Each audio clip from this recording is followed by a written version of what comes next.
I am so proud of each and every one of you. We are here today because every single one of you stood tall and said, yes, we can. Yes, we can learn. Yes, we can succeed. You decided you would not be defined by where you come from, but by where you want to go, by what you want to achieve, by the dreams you hope to fulfill. For we gather here tonight in times when the very foundations of our lives, the old order has been shaken, the old ideas and institutions have crumbled, and a new generation is called upon to remake the world. And let me be clear, when I say young, I'm not just referring to the date of your birth certificate. I'm talking about an approach to life, a quality of mind and a quality of heart. We need people like you to step up. We need your daring, we need your enthusiasm, we need your energy, we need your imagination. A willingness to follow your passions, regardless of whether they lead to fortune and fame. A willingness to question conventional wisdom and rethink old dogmas. A lack of regard for all the traditional markers of status and prestige. And a commitment instead to doing what's meaningful to you, what helps others, what makes a difference in this world. We're engaged in 2 wars and a struggle against terrorism. The threats of climate change, nuclear proliferation, and pandemic defy national boundaries and easy solutions. For many of you, these challenges are also felt in more personal terms. Perhaps you're still looking for a job. You're struggling to figure out what career path makes sense. Now, in the face of these challenges, it may be tempting to fall back on the formulas for success that have been peddled so frequently in recent years. It goes something like this. We too often let the external, the material things serve as indicators that we're doing well, even though something inside us tells us that we're not doing our best, that we're avoiding that which is hard but also necessary, that we're shrinking from rather than rising to the challenges of the age. And the thing is, in this new hyper-competitive age, none of us can afford to be complacent. That's true whatever profession you choose. Professors might earn the distinction of tenure, but that doesn't guarantee that they'll keep putting in the long hours and late nights and have the passion and the drive to be great educators. The same principle is true in your personal life. Being a parent is not just a matter of paying the bills, doing the bare minimum. It's not just bringing a child into the world that matters, but the acts of love and sacrifice it takes to raise and educate that child and give them opportunity. I'm standing here as president because of the education that I received. Now, I know it's not always easy to do well in school.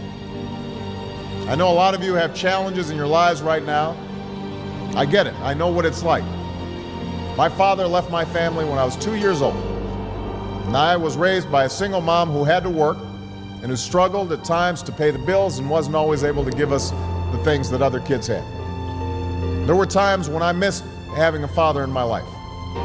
There were times when I was lonely and I felt like I didn't fit in. So I wasn't always as focused as I should have been on school, and I did some things that I'm not proud of, and I got in more trouble than I should have.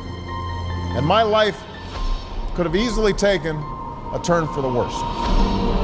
But my mother, my grandparents, they pushed me to excel. But I was lucky.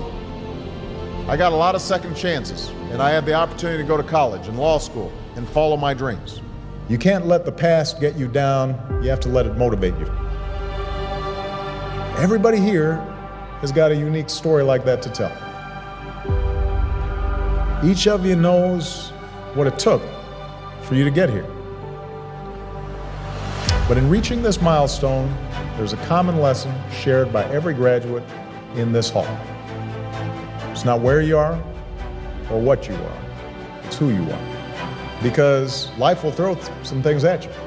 Truth is, not a single one of the graduates here today has had as easy. Not a single one of you had anything handed to you on a silver platter. You had to work for it. You had to earn it. And most of all, you had to believe in yourselves. Yes, you've always been underdogs. Nobody's handed you a thing. But that also means that whatever you accomplish in your life, you will have earned it. Whatever rewards and joys you reap, you'll appreciate them that much more because they will have come through your own sweat and tears, products of your own effort and your own talents. You've shown more grit and determination in your childhoods than a lot of adults ever will. That's who you are. We need everyone to broaden their ideas about what is possible.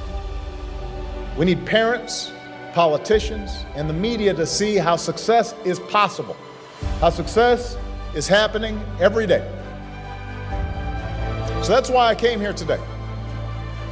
Because if success can happen here, you have everything you need to get started. You've got no excuses. You have no excuses not to change the world. Did you study business? Go start a company. Or why not help a struggling non-for-profit find better, more effective ways to serve folks in need? You study nursing? Go. Understaffed clinics and hospitals across this country are desperate for your help. You study education? Teach in a high-need school where the kids really need you. Give a chance to kids who can't get everything they need maybe in their neighborhood, maybe not even in their home, but we can't afford to give up on them. Prepare them to compete for any job anywhere in the world. You study engineering? Help us lead a green revolution, developing new sources of clean energy that will power our economy and preserve our planet. Find somebody to be successful for. Raise their hopes. Rise to their needs. That's what's made a difference in our lives, and it's going to make an even greater difference in your lives. Not just for your own success, because we live in a new world now. The hard road does not end here. Your journey has just begun. It won't protect you against every setback or